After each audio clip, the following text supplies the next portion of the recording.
Et donc salut à tous, c'est le chroniqueur. Aujourd'hui on se retrouve pour une nouvelle decklist. Aujourd'hui je vais vous présenter ma decklist Paléozoique Phantom Knight. Alors bon, je pense pas être le premier à avoir eu cette idée là, mais basiquement l'idée est très simple. Déjà les Phantom Knight est un archétype avec énormément de cartes pièges.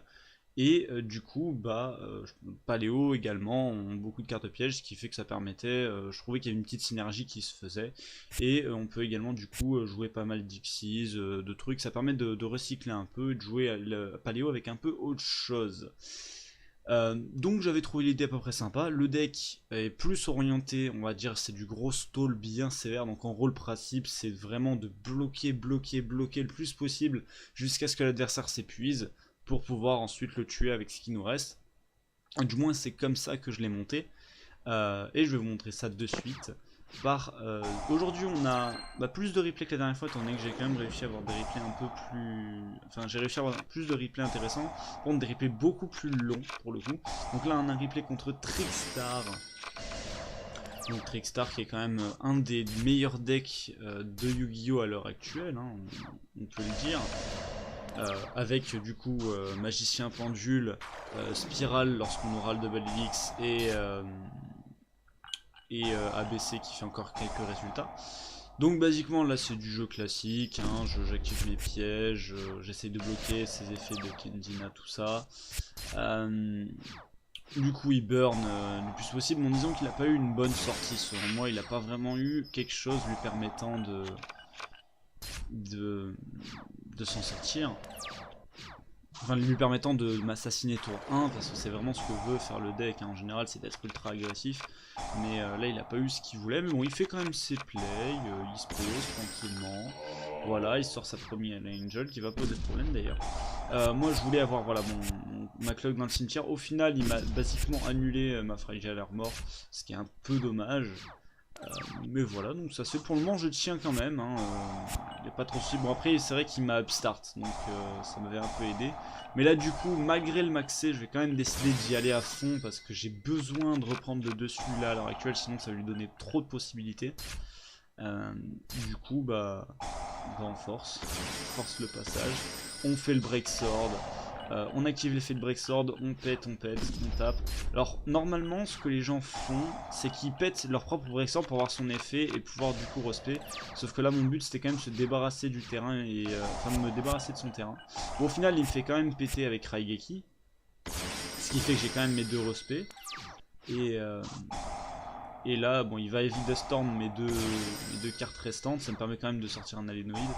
Je vais pouvoir du coup respect monsieur. Faire mon petit Utopie l'éclair, parce que voilà c'est toujours sympa, et il a sur N parce que j'avais les dégâts qu'il fallait pour le tuer je crois. Là j'étais à 4005 plus 1002, ouais j'étais à 5007, c'était largement suffisant pour tuer. Donc vous voyez que voilà, il a fallu simplement que je bloque un peu le Trickstar pour ensuite reprendre le dessus. Bon après dans les faits il n'avait pas fait grand chose. Par contre là on a un très long replay. Donc c'est la deuxième manche face à Trickstar.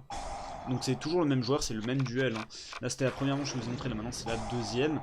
Et là par contre, j'ai eu très mal au cul. Vous allez voir qu'il a été très agressif d'entrée de jeu. Donc déjà je me prends Lycoris et je me prends double réincarnation. Double.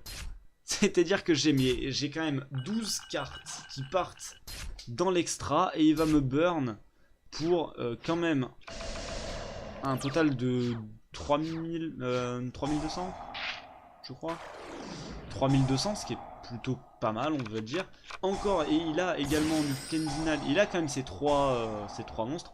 Alors là je vous avoue j'ai voulu Canadia Lycoris, au final bon il a pu quand même sortir sa Holy Angel, il a double réincarnation qui lui permet de respect un peu comme un vieux chacal ces monstres, puis faire une deuxième Holy Angel pour continuer de brûler.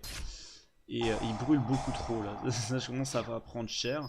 Donc il fait monter ses créatures, ça me fait péter. Donc j'utilise Picaya pour faire revenir Canadia et pas prendre les attaques.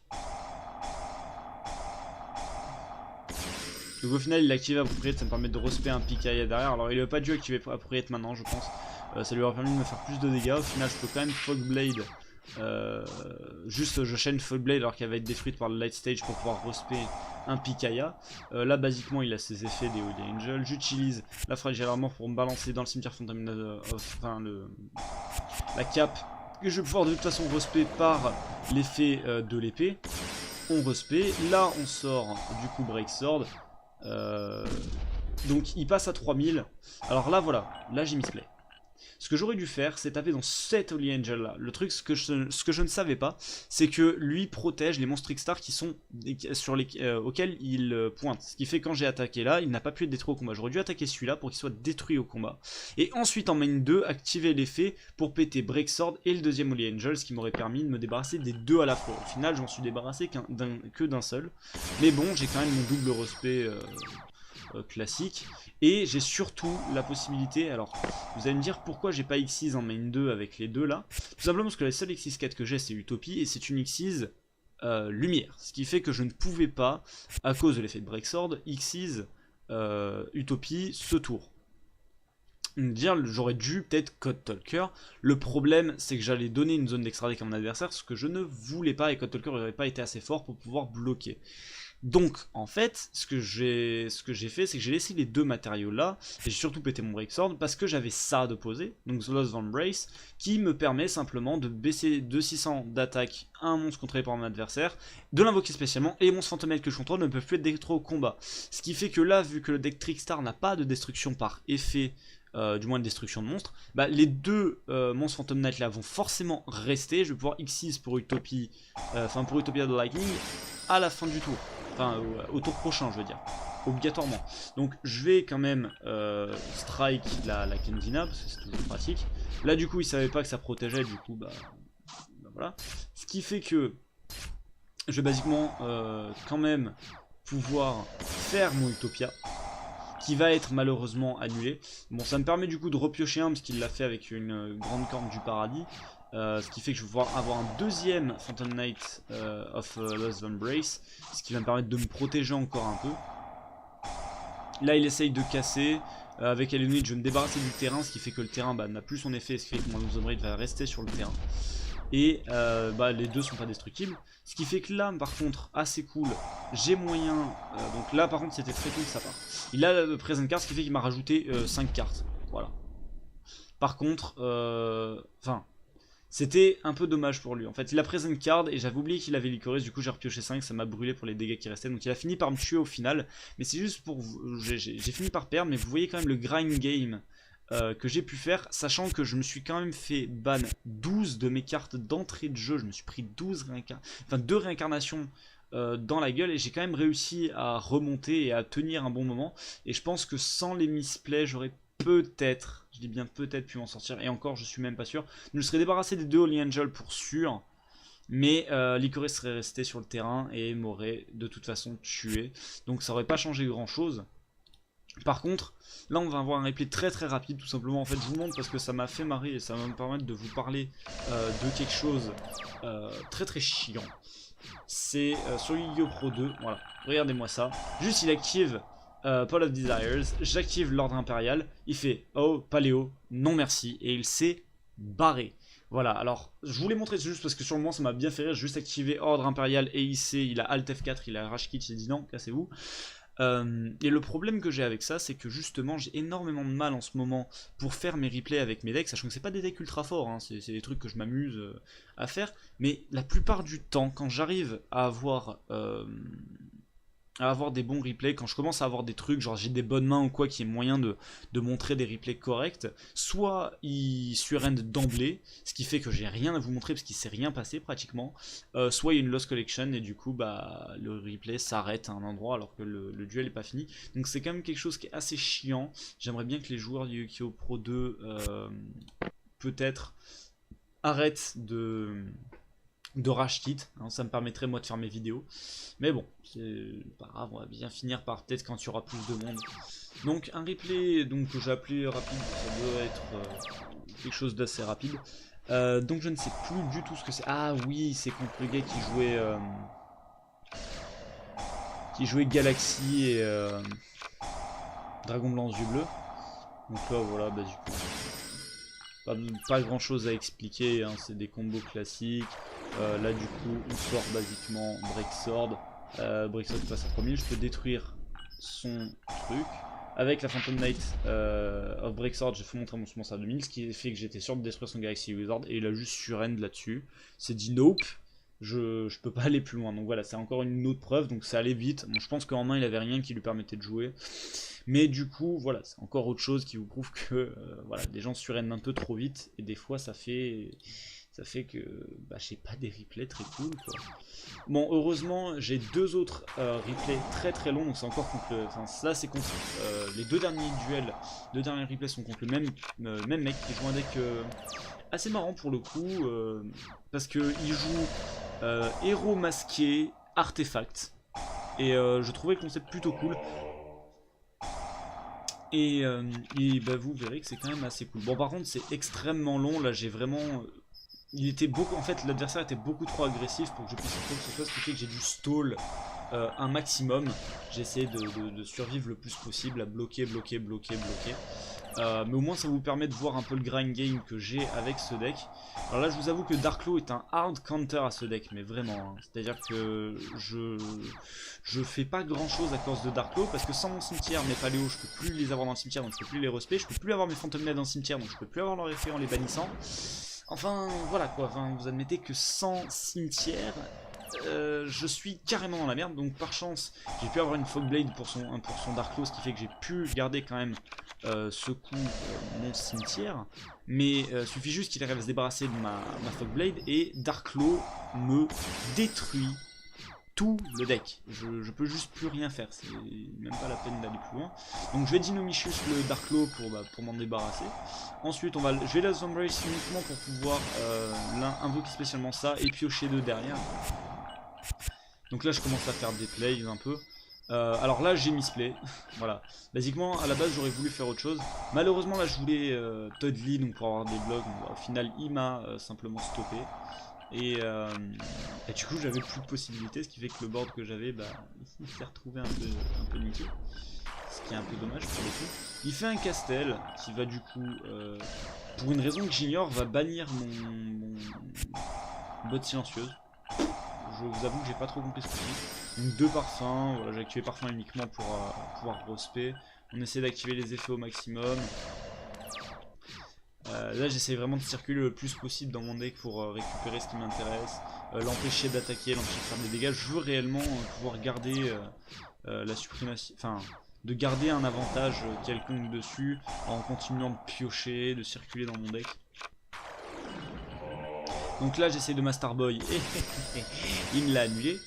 Voilà, donc je peux quand même Breaksword derrière par chance, voilà, et du coup il a plus rien pour m'empêcher de Breaksword. Alors bon, dans les faits j'aurais préféré garder mon Master Boy, hein, ça aurait été vachement plus pratique. J'aurais eu un avantage quand même vachement net, beaucoup plus net avec Master Boy plus Breaksword, mais on va laisser comme ça. Au final je finis par péter ça pour péter sinon, donc il sort un deuxième Darklo, ce qui m'emmerde beaucoup.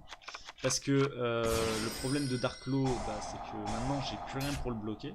Bah si, j'ai une deuxième Fogblade, j'avais pas vu que j'avais la deuxième Fogblade. Donc au final, bah, voilà. Et là, donc j'aurais bien voulu avoir le Ragged Glove dans le cimetière pour pouvoir avoir son effet, mais bon voilà.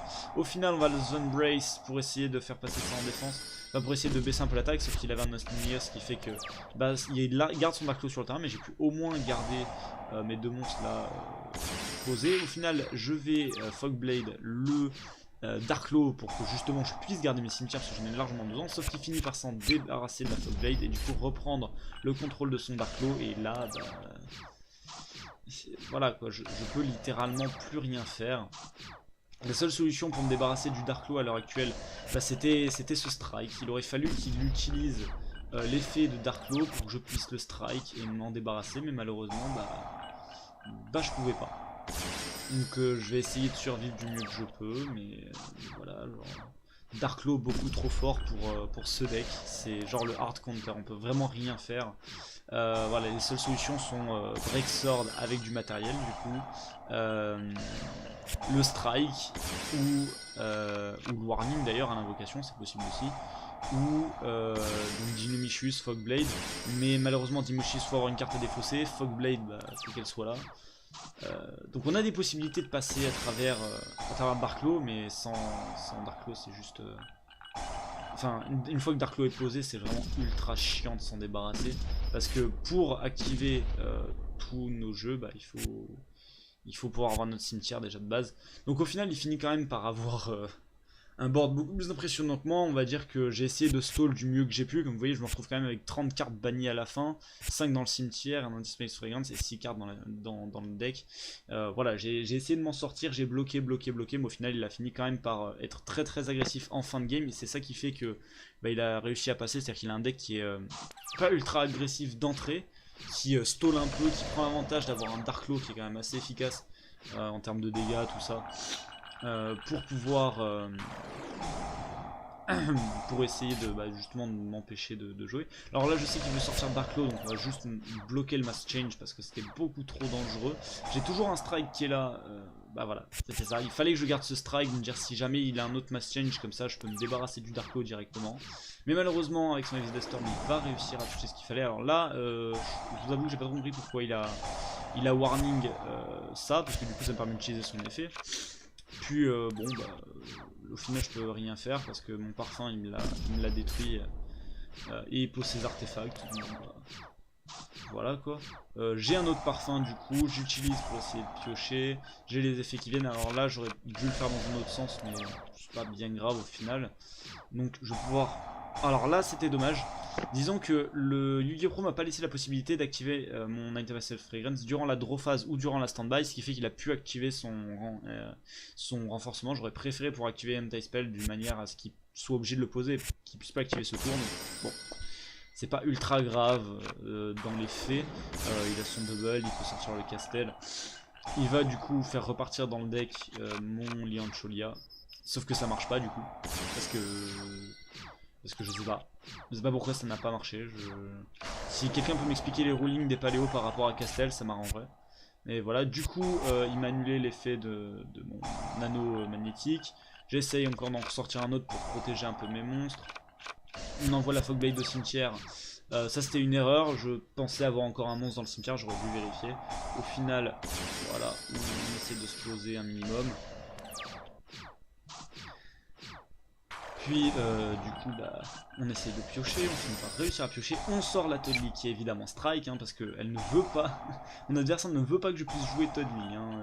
J'ai voulu le sortir les 2 fois sur le duel, il me les a pas laissé sortir, et les 2 fois il me les a strike, c'est un peu la tristesse. Au final je vais Canadier son castel de manière à pouvoir garder ma cape sur le terrain. J'aurais peut-être dû Dinomiscus plutôt que Cannadia, mais bref, on s'en fout. Donc je peux Break Sword, j'utilise l'effet de Break Sword en détruisant mon Anti Experience. Malheureusement, je touche Moral Tack, que je vais Dinomiscus derrière pour qu'il puisse pas du coup détruire mon, mon Break Sword. Mais au final, malheureusement, je me fais Mirror Force. Donc au final je finis par sortir le Code Talker parce que c'est toujours mieux d'avoir le Code Talker que de random monstres. Mais bon au final bah voilà il joue contre et bah, là je suis juste en top deck et avec juste une Fogblade je peux juste rien faire et je finis par surrend. Mais bon voilà, j'ai essayé de grind au maximum. Là au moins dans cet épisode vous avez vu des invocations Link, hein, ce qui n'a pas été le cas dans les 2 précédents decks, même si j'avais des monstres Link du coup bah, je les ai pas utilisés parce que voilà, même si je les ai pas énormément utilisés c'est vrai. Mais à l'avenir normalement je devrais avoir peut-être des decks un peu plus avec de l'invocation Link à l'intérieur. Mais enfin voilà, donc c'était les replays pour ce deck, on va juste aller voir le deck profile.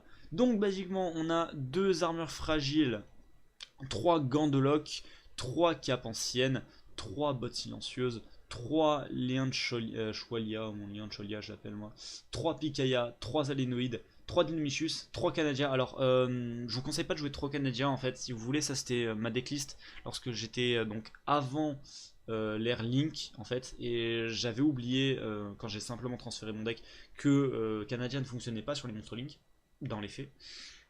Du coup, bah, ce que je vous conseille maintenant, c'est à la limite d'en jouer qu'un seul, parce que ça peut toujours être utile en fait, et à la place de jouer donc je sais pas comment ça s'écrit. Battle. Faut aller chercher, c'est une carte piège qui est là-dedans. Est-ce que... je vais jamais arriver à la trouver là-dedans, c'est ça? Attends, 2 secondes. Voilà, Straggling Bow. Ok, donc cette piège, je vous conseille de la jouer donc en x2 à la place. Basiquement, pour ceux qui ne savent pas qu'est-ce que ça fait, à la fin de la battle phase, si votre adversaire contrôle plus de cartes que vous, faites votre adversaire bannir autant de cartes qu'il contrôle jusqu'à ce qu'il contrôle autant de cartes que vous. Par contre, ils choisissent ce qu'ils doivent détruire. Et si on ne contrôle aucune carte, vous pouvez activer cette carte piège depuis votre main. Alors c'est pratique parce que du coup c'est une piège, ça vous permet de respect des paléos depuis votre cimetière. Et en plus, ça peut complètement assassiner votre adversaire. Donc c'est plutôt sympa, hein. Moi j'aime beaucoup cette carte, mais j'avais pas pensé à la mettre, maintenant bah, au moins je l'ai rajoutée. Ensuite on a deux Lost Vibrance, deux mauvais anneaux, enfin anneaux du mauvais magnétisme, donc maintenant deux Stirring Battle à la place de ça, deux Fogblade, deux parfums anti-magie, une épée classique, un ordre impérial, 3 strikes, un warning. Donc ça basiquement ça reste quand même assez classique, hein. Vous avez les meilleures cartes paléo, voilà, ça, voilà, on essaie d'avoir de la pioche. Vous pouvez toujours aussi, si ça vous chante, rajouter donc du Reckless Grid. Bon après dans les faits voilà, vous pouvez passer à 42 et jouer de Reckless Grid, c'est possible aussi. Ça rajoute un peu de pioche, même si dans les faits je préfère largement rester à 40 et pas mettre Reckless Grid. Pour une raison simple, c'est que Reckless Grid vous empêche de piocher pendant vos deux draw phases prochaines. Durant deux draw phases, et en gros si vous n'avez pas ni Picaya ni l'anneau du mauvais magnétisme, vous n'avez aucun moyen de piocher autre, ce qui fait que c'est quand même un peu plus difficile de circuler un peu comme vous voulez dans votre deck, ou d'avoir de quoi top deck. Je vous rappelle, c'est quand même un deck de stall, donc ce serait con de se bloquer soi-même, hein. Le but c'est qu'on puisse circuler un peu comme on en a envie pour essayer de bloquer les offensives de l'adversaire et de les contrer après quoi. Mais bon, ça peut être là, moi je les joue pas, mais c'est possible. Donc pour l'extra deck, on a un Utopie d'éclair et un Utopie classique, un Break Sword, un Dante, parce que bah, basiquement, que ce soit les cartes Phantom Knight ou Paléo, on aime bien les avoir dans le cimetière, donc Dante peut permettre bah, de meul 3 quand même, et en plus bah, d'avoir un monstre à 2500, c'est toujours correct. Et bon bah voilà, vu qu'on joue quand même pas mal de niveau 3, c'est sortable, et Dante est toujours correct. Ensuite on a deux Anomalocaris. C'est vrai que je les ai pas utilisés, même si c'est une carte quand même qui est très très forte. Bon après il faut quand même avoir au minimum 3 paléos sur le terrain, c'est un peu chaud à sortir à l'heure actuelle. Ensuite deux Totally Awesome, bon ça c'est obligatoire, hein. Basiquement cette carte est beaucoup trop forte.